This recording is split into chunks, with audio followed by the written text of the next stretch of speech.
जरा इन स्टैट्स को सुनो। इस एपिसोड के एंड होने से पहले पॉर्नहब पर 500 से ज्यादा नई वीडियोस डल चुकी होंगी। BDSM और हार्डकोर जैसी कैटेगरीज हर साल 30% से ग्रो कर रही हैं। There's another addiction no one wants to talk about. Pornography is tearing apart families and growing out of control. Pornography is a serious issue. As serious in my mind as some of the other drugs of abuse, like the opioid crisis. I've met hundreds of them, early age, they've gone into these things and how distorted they've become and how they suffer. They become so sick, I don't even want to say these things in front of you. Pornography is dangerous. I think it's a dangerous thing. This was very shocking to me, but porn sites पर 30 से 40% traffic female viewer से आता है और कई websites पर ये number 45% तक भी जाता है। What category of porn do you want? Food, sex, hardcore, gangbang, BDSM. और जहां मेल्स अपनी फेवरेट पॉर्न स्टार्स के नाम से उन्हें सर्च करते हैं, वहीं फीमेल्स स्पेसिफिक परफॉर्मर्स को सर्च करने के बजाय वो सर्च करती हैं रोल प्लेज और स्पेसिफिक थीम्स को। But what do we even make of this information?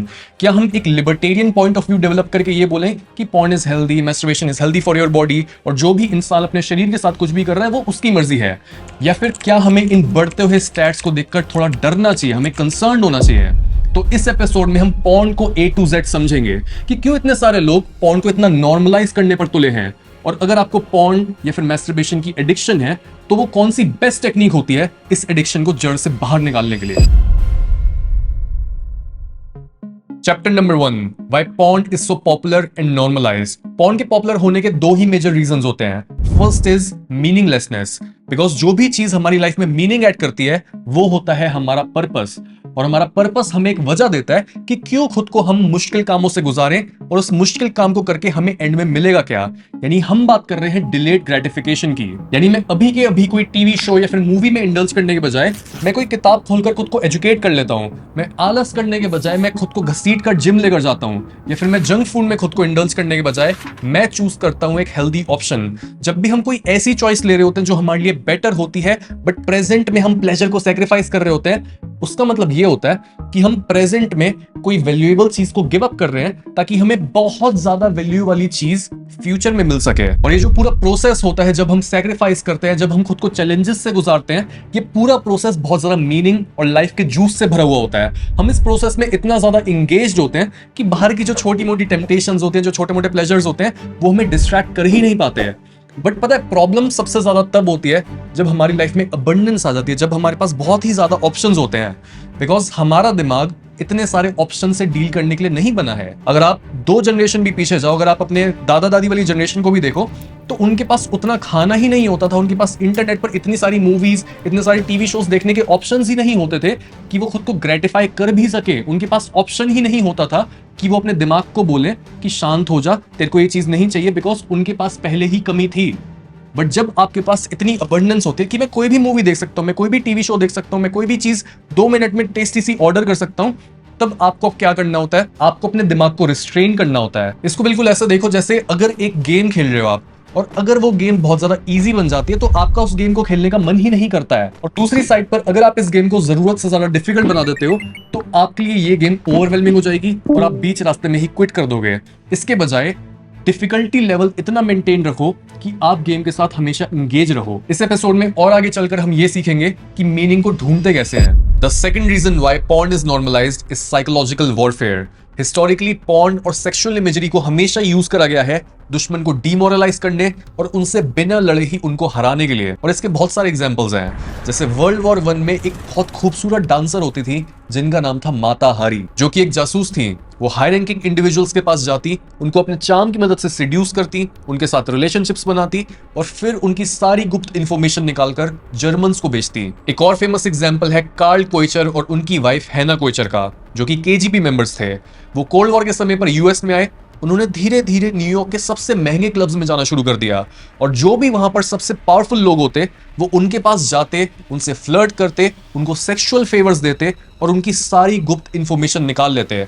यहां तक कि कार्ल इतने ज्यादा अपनी जासूसी में माहिर हो चुके थे कि उन्होंने CIA यानी सेंट्रल इंटेलिजेंस एजेंसी को भी ज्वाइन कर लिया था, और वो अमेरिका का सारा इंटरनल डेटा वापस से रशिया में KGB मेंबर्स को बेचते थे। आज के समय पर भी आपको पॉर्न दिखाकर और आपके दिमाग को सेक्स का लालच देकर आपका सारा इंटरनल डेटा निकलवाया जाता है और वो डेटा बड़ी कंपनीज को बेचा जाता है। आप सोचोगे कि किसको फर्क पड़ता है कि मैं एक पॉर्न साइट पर जाकर एमेचर, थ्रीसम या फिर टीन कैटेगरी में अपना इतना समय बिता रहा हूं, किसका ही इससे बेनिफिट हो सकता है।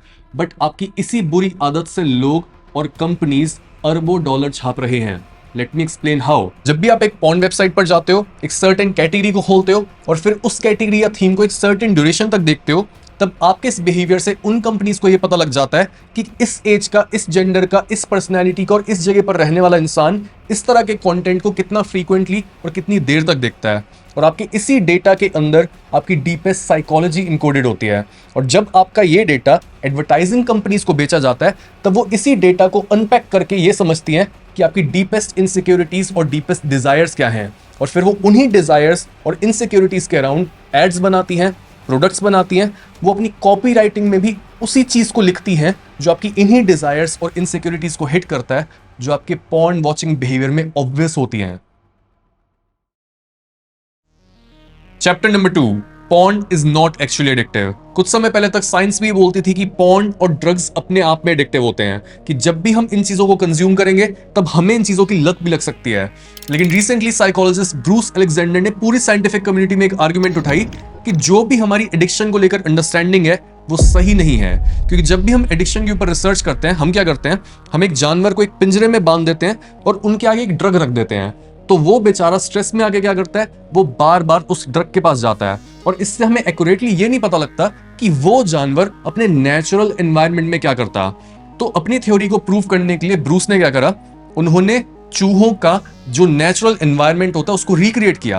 यानी जहां लैब में एक छोटी सी जगह पर आप एक्सपेरिमेंट करते हो, उन्होंने एक लैब सेटिंग से 200 गुना बड़ी जगह बनाई। चूहों को पूरी छूट थी कि वो अपनी कम्युनिटी के साथ हैंग आउट भी कर सकते हैं, वो खेल कूद भी सकते हैं, वो कहीं भी चलकर अपनी मर्जी से जा सकते हैं, वो अपने खाने को ढूंढ सकते हैं।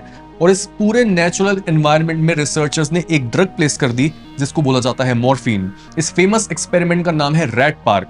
और इसके कंक्लूजन में ये पता लगा कि जब एक रैट को इतने नेचुरल एनवायरनमेंट में रखा जाता है, जहां पर उसके यार दोस्त हैं, जहां पर खेलने की चीजें हैं, जहां पर उसकी लाइफ में मीनिंग है, जहां पर वो बिजी है कुछ ना कुछ प्रोडक्टिव काम करने में, तब उसके आगे इतनी मीठी स्वादिष्ट ड्रग भी रखी जाती है, तब भी वो उसमें कोई इंटरेस्ट दिखाता ही नहीं है। लेकिन जैसे ही उन सेम चूहों को अकेला करके छोटे छोटे पिंजरों में बंद कर दिया जाता है, वैसे ही वो भारी मात्रा में मॉर्फिन लेना चालू कर देते हैं अपने लैक ऑफ मीनिंग से जुड़े स्ट्रेस और अपनी लोनलीनेस से डील करने के लिए।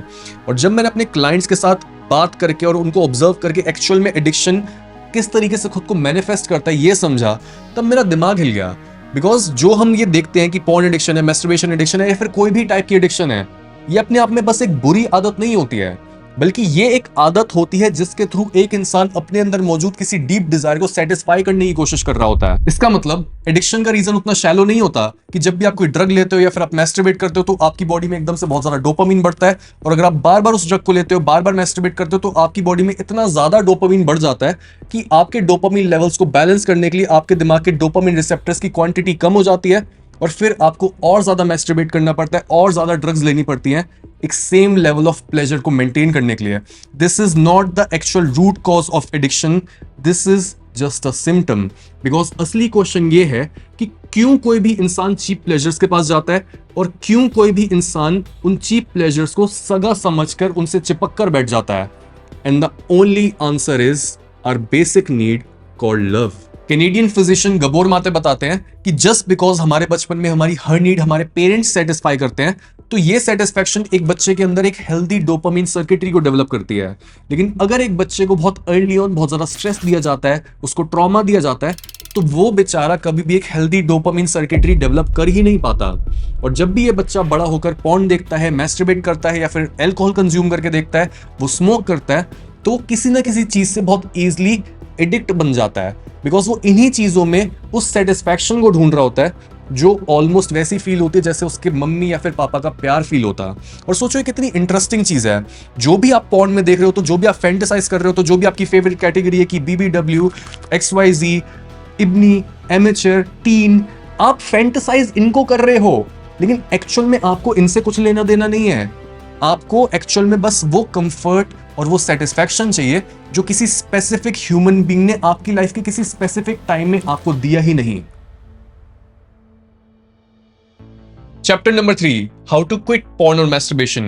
To quit porn or masturbation, you need to ask this one question to yourself. आपने खुद से ये क्वेश्चन पूछना है कि जब भी मैं porn को देखता हूँ या फिर मैं masturbate करता हूँ, तो मैं इन चीजों में सीख क्या कर रहा होता हूँ, मुझे फील क्या होता है, क्या चीज मुझे एक्चुअल में मिलती है, क्या मुझे मेंटल क्लैरिटी मिल जाती है, क्या मैं लोनली फील करता हूँ जब भी मैं porn को देखता हूँ या फिर masturbate करता हूँ, तब थोड़ी देर के लिए मुझे ऐसा फील होता है कि मेरा कोई पार्टनर मेरे पास आके मुझे कंफर्ट और सेटिस्फैक्शन दे रहा है, या फिर क्या मैं बोर्ड फील करता हूँ, क्या एग्जैक्ट चीज आप सीख कर रहे हो, क्या आपको बेनिफिट मिलता है, क्या आप बस थोड़ी देर के लिए ऐसा फील करते हो कि आपकी सारी टेंशन सारा स्ट्रेस गायब हो गया है। जब भी आपको एक आंसर मिलेगा अपने अंदर से कि हाँ मुझे थोड़ी देर के लिए ये वाली चीज मिल जाती है, तो उस चीज को साइड करो और पॉर्न और मैस्टरबेशन को साइड करो। आपको ये क्लियर हो जाना चाहिए कि रूट कॉज जो है, जो चीज आप सीख कर रहे हो कि हाँ स्ट्रेस कम हो जाए, या फिर मेरी जॉब नहीं है, मेरे घर वालों से मेरी नहीं बनती है, मेरे को कोई प्यार नहीं करता, these are the real problems. तो हमें अगर हम इस प्रॉब्लम को सॉल्व कर लेंगे रूट में जाके, तो पॉर्न और मैस्टरबेशन खुद ब खुद हमारे से दूर हो जाएगा। आपको मैं एक एग्जांपल देता हूं अपने क्लाइंट का, और आप उनकी स्टोरी सुन के ये बताना कि ऐसा इंसान क्यों एक पॉर्न या फिर मैस्टरबेशन एडिक्ट बन सकता है। तो ये एक मेल थे अराउंड 30 इयर्स ऑफ एज, और बाहर से अगर कोई इंसान इनको देखेगा तो वो बोलेगा कि यार ये कितना शरीफ है और ये तो गाली भी नहीं देता होगा, but he was a porn and masturbation addict. तो उनके चाइल्डहुड को एनालाइज करने पर ये पता लगा कि जो उनके ग्रैंड पेरेंट्स थे वो बहुत ज्यादा गुस्सैल थे, और इसी वजह से उनके पेरेंट्स गुस्से से नफरत करते थे, और उन्होंने अपने बच्चों को यानी मेरे क्लाइंट को ये बोला कि गुस्सा करना गलत बात होती है, लेकिन एक बच्चे को क्या फर्क पड़ता है कि क्या चीज सही है क्या चीज गलत है, उसे बस ये फील करना है कि वो सेफ है और लोगों से प्यार करते हैं। तो जो मेरे क्लाइंट थे उन्होंने अपने बचपन में अपने दिमाग में ये चीज बिठा ली कि जो भी बच्चा गुस्सा करता है उसे अपने पेरेंट्स का प्यार नहीं मिलता, और उन्होंने क्या किया, उन्होंने एक नाइसनेस का मास्क पहनना शुरू कर दिया, और जो भी उनकी बुराई थी, जो भी उनकी इविल क्वालिटीज थी, जो भी उनका गुस्सा था, और जो भी उनका स्टैंड लेने वाली इंस्टिंक्ट थी, वो सब उन्होंने दबा दिया। अब आप ये बताओ कि ऐसा इंसान पॉर्न और मैस्टरबेशन की तरफ कैसे जा सकता है। मतलब आपने भी अपने ऑफिस में अपने दोस्तों के बीच कोई ऐसा इंसान देखा होगा जो बहुत नाइस होगा, बहुत शरीफ होगा, लेकिन अंदर से वो बहुत ज्यादा ट्विस्टेड होता है। क्यों ऐसे लोग बहुत इजीली एडिक्ट बन जाते हैं? The answer is very simple. जब भी एक इंसान अपनी पर्सनैलिटी के इतने बड़े पार्ट को दबा देता है and he is way too nice to everyone, तो लोग भी ये समझ जाते हैं कि यार ये बहुत ज्यादा भोला है, ये बहुत ज्यादा शरीफ है, तो वो आपका फायदा उठाना शुरू कर देते हैं। और जब एक एक करके आपके दोस्त, आपके आसपास वाले लोग ही आपका फायदा उठाते हैं, आप भी एक पॉइंट के बाद ये सोचते हो कि इतना अच्छा करना भी सही नहीं है, और आप क्या करते हो, एक एक करके आप रिजेंटफुल होते हो और अपने दोस्तों को अपने से दूर करना शुरू कर देते हो, and you start becoming lonely.